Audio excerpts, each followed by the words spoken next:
histórico de la misma y de la significación y el mensaje que encierra. Hoy me ha correspondido hablar de un tema que realmente está muy poco estudiado y no es nada fácil ese tema para una conferencia.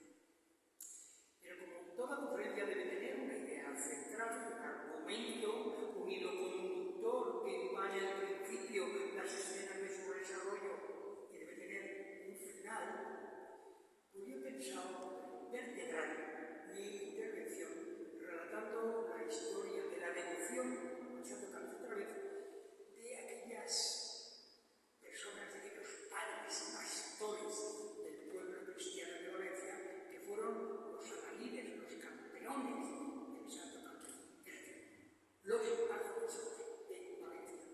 Y es que efectivamente la devoción al Santo Cáliz nace en Valencia a partir de la acción directa de sus arzobispos. Desde el momento en que Alfonso el Magnánimo, en 1437, hace entrega a la Catedral de Valencia del Santo Cáliz, los prelados que sucesivamente han ido rigiendo la archidiócesis valentina, pues han mantenido ininterrumpidamente una especial veneración hacia la Sagrada Reliquia y siempre han participado como impulsores o promotores de su devoción. Miren, el rey Alfonso el Magnánimo tenía el relicario real en el Palacio Real de Valencia.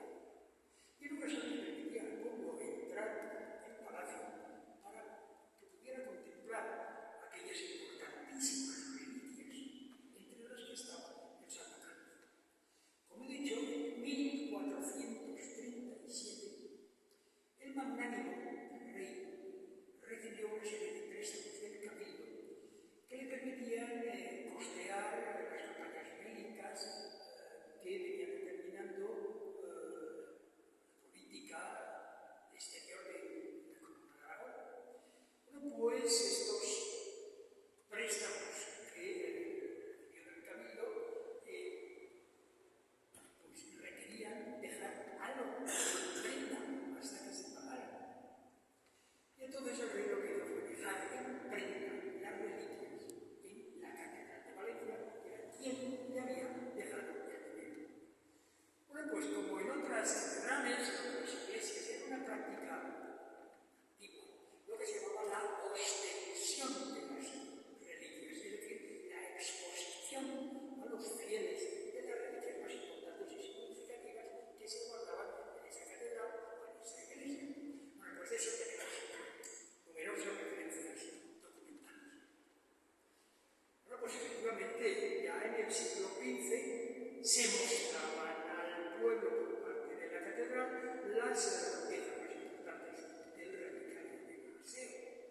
Pero, fíjense, inicialmente el cáliz, el Santo Cáliz, no se incluía en esa exposición. Claro, ¿verdad? No. La razón era clara. Y es que la Santa Reliquia todavía no se tenía como propiedad de la catedral, ya que se guardaba con el resto de los valiosos objetos que había dejado en prenda el rey tras los préstamos que fueron hechos por el cabildo catedralicio. Así que se guardaba como recaudo en el reconditorio de la sacristía, que está señalado en la imagen con una flecha. Bien, efectivamente, en los casi 70 años que transcurrieron desde su entrada en la catedral, en 1437, hasta 1506, la reliquia y las alhajas del rey Alfonso V de Aragón, entre las que se encontraban el Santo Cáliz, estuvieron